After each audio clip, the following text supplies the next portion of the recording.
Greely, I'm Charlie Cenac. It's been 3 weeks since 6 tornadoes touched the Ottawa region, and today people packed the Greely Legion here today to show their support and raise some funds for the tornado relief efforts.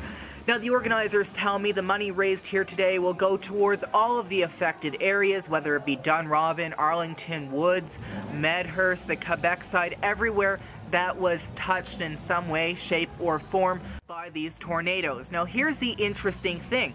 The organizers who put today's event on say they were not touched by the storm at all, yet they still felt the call to come and help out in any way, shape, or form, any way they can.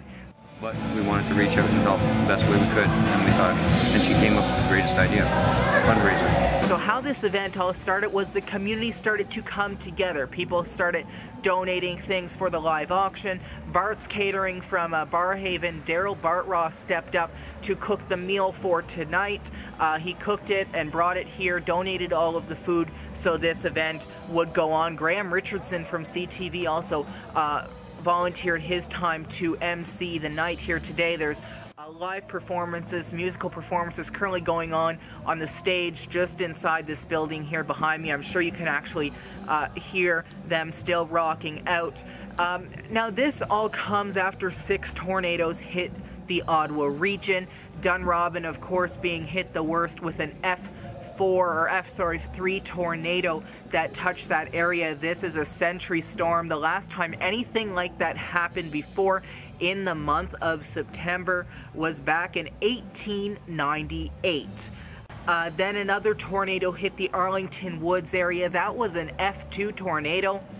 It traveled through Arlington Woods, knocking down those historic pine trees that the community was once known for. It went through there. Houses now split into 2. Many people left homeless. It then traveled through there, through the Craig Henry area. Now, that's an area, a part of town where there's a lot of college students, a lot of people who are low income families. Their homes completely destroyed, the roofs blown off there as well. It continued to travel down Woodruff. It hit the Tim Hortons there. That's completely destroyed. It continued to go down Medhurst, and then it hit the Merivale Hydro 1 transformer station, and that left hundreds of thousands of people all across the city off the grid for days. Now, it's been weeks since that tornado hit, and they're still feeling the effects of it. They had to send crews down from Toronto, Vaughan, the Greater Toronto area to help restore the power. They basically had to rebuild the station. Barrhaven City Councillor Jan Harder said it's as if a bomb went off at the station. And so what they had to do is they had to deroute the power to get the power back on. Most people had their power restored within 50 to 60 hours, yet people within the Arlington Woods neighborhood went on for days. A lot of them didn't get their power back until Tuesday or Wednesday. So many people are still feeling the effects of this storm. The cleanup still continues. I was talking to James O'Grady, who lives in the Arlington Woods neighborhood. He tells me it should be about another 5 weeks before all of those trees, the hundreds of pine trees that fell down, will be cleared. And then, of course, the rebuilding process can begin. Yet winter is approaching, and because of that, many people say their insurance companies are telling them it might not be until the spring when their roofs will be fixed. They're now trying to decide what to do. They're trying to decide whether or not they go through their insurance or private contractors.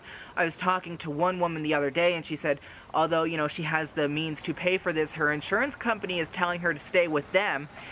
Yet at the same time, she knows that that could take a very long time, and she's wondering if it's a better idea to go through with the contractor. So there's a lot of people here who have to make a lot of tough decisions in the coming weeks and months to come. The rebuilding process will take months. The Dunrobin area, a lot of that area is still closed off, as is Arlington Woods. Knoxdale, a public school that was impacted by this, has just recently opened, but even today we passed there and they're still doing work on the school. Of course, there will be a lot to report on the cleanup efforts and the rebuilding efforts following these 6 tornadoes, and we will, of course, update you on all of that. Charlie Cenac, TWIN News, Greely.